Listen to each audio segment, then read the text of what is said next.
It's been our mission since the beginning of this administration to convince the Iranian regime not to move forward with their nuclear program. President Trump does not want war, and we will continue to communicate that message while doing the things that are necessary to protect American interests in the region.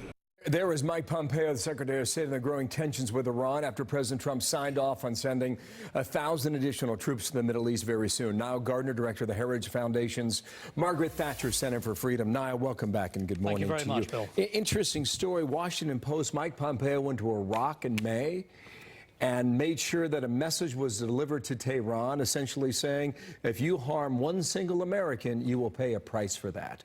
Where are we now in this particular standoff, sir?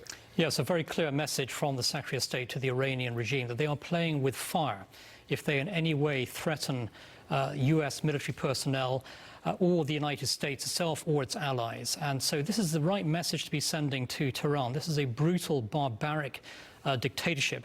And the U.S. approach right now of maximum pressure is absolutely the right approach. You agree with that? Absolutely. With 1,000 troops heading to the region, what does that suggest to you? Because you're of the mind that the Trump administration does not want to escalate this matter with Iran. I don't think the Trump administration has any intention of going to war, but the administration clearly is making all preparations for any kind of contingency here. And it's important, I think, that the Iranians back off right now, because they are playing a very, very dangerous game. The U.S. pressure on Iran is clearly working. This regime is being brought to its knees economically, and the whole U.S. approach is designed to force the Iranians to back away from the nuclear program, to back away from backing terrorism, and also to end their ballistic missile program as well. And so the U.S. pressure certainly, I think, in the long term, is going to be very successful. It's going to work.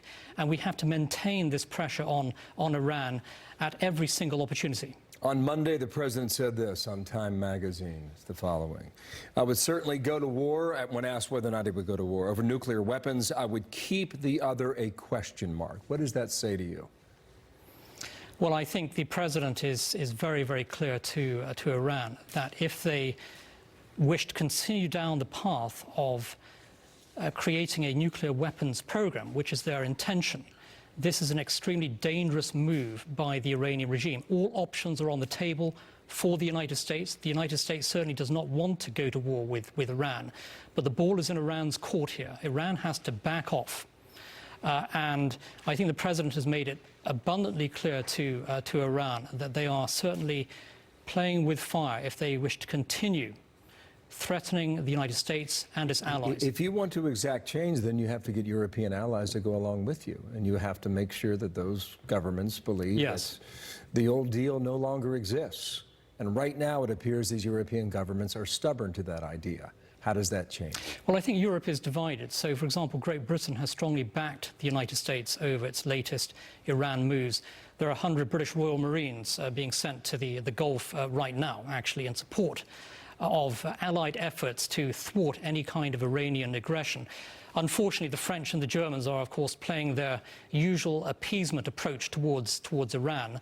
But certainly in Europe, there is a divide. We need to see all of America's European allies standing shoulder to shoulder with the United States in confronting Iran. There is a common interest on both sides of the Atlantic here in ensuring that the Iranian threat is diminished and defeated. Certainly something to watch. Nile Gardiner, thank you for your analysis today. My pleasure. Thank you. Nile Gardiner here in studio.